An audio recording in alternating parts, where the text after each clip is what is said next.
Et quand je suis devenu pasteur, cher homme de Dieu, je suis tombé dans un piège. Le piège du succès.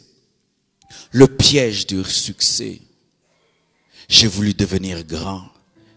Et qu'est-ce que je faisais?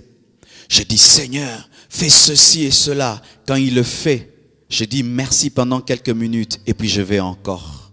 Et quand il donne, je veux encore. Et puis Dieu m'a dit, Marcelo, est-ce que tu sens quelque chose? J'ai dit quoi? T'es pas heureux? J'ai dit moi, oui, tu n'es pas heureux. Tu as un problème. Tu cherches à attraper la lune et tu ne l'attraperas jamais. Tu vis toujours dans le futur et tu n'as pas le temps de te réjouir du présent.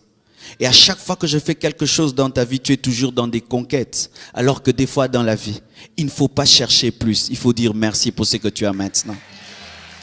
Remercie-moi pour la taille de ton église. Remercie-moi pour la manière dont je t'utilise. Même si je ne fais pas tout ce que tu veux, dis-moi merci pour ça d'abord. Et j'ai dit non, mais la foi, il dit moi, lorsque j'ai créé rien que la lumière, j'ai dit c'était bon. Lorsque j'ai créé les plantes, j'ai dit c'était bon. Lorsque j'ai créé le poisson, j'ai dit c'était bon.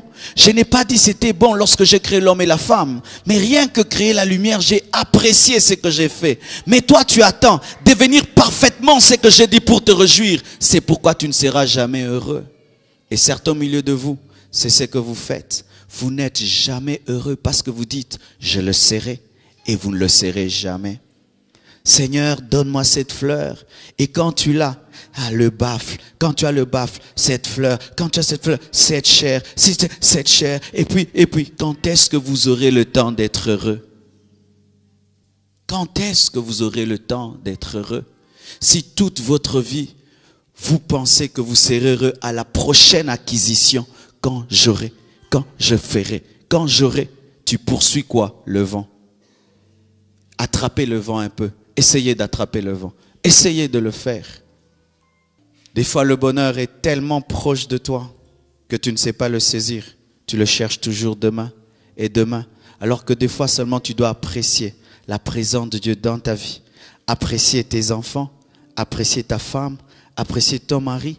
Même si tout n'est pas parfait, merci Seigneur pour ce que tu as fait. Et ce jour-là, j'ai cessé de courir derrière l'arc-en-ciel. J'ai appris à être content de ce que Dieu me donne aujourd'hui. Et demain, j'aurai, s'il le veut, mais je suis déjà heureux. C'est pourquoi l'Ecclésiaste dit, vaut mieux une main pleine dans le repos que deux mains pleines avec beaucoup de stress. Beaucoup de stress. Vaut mieux peu dans la joie que beaucoup sans joie. Bien-aimés frères, sœurs, j'ai remarqué que des fois, vous entendez un milliardaire qui se suicide. Tu as envie même de le ressusciter pour lui dire, vraiment explique-moi, comment toi, avec ces milliards, que moi je demande à Dieu des années, tu peux te suicider? Comment une femme comme Dalida, une grande musicienne française, s'est suicidée? Comment? Elle dit que elle ne recevait pas l'amour. Dalida, elle faisait des plaints. La salle était remplie quand elle chantait. Mais pourquoi elle se suicide? Parce que tu peux être acclamé sans t'acclamer toi-même. Tu peux être célébré sans te célébrer toi-même. Et une seule personne peut te révéler ta vraie valeur, c'est Jésus. Car c'est lui, l'architecte de ta vie. Vous qui attendez l'amour des hommes pour devenir heureux, vous ne le serez jamais. Car l'homme ne vous a pas créé à son image, à sa ressemblance. Cherchez le Dieu qui vous a créé et son témoignage vous suffira. Et s'il lui dit que tu es merveilleux, alors tu es merveilleux. Mais l'homme actuel, il aime sa vie par le nombre de j'aime qu'il a sur Facebook.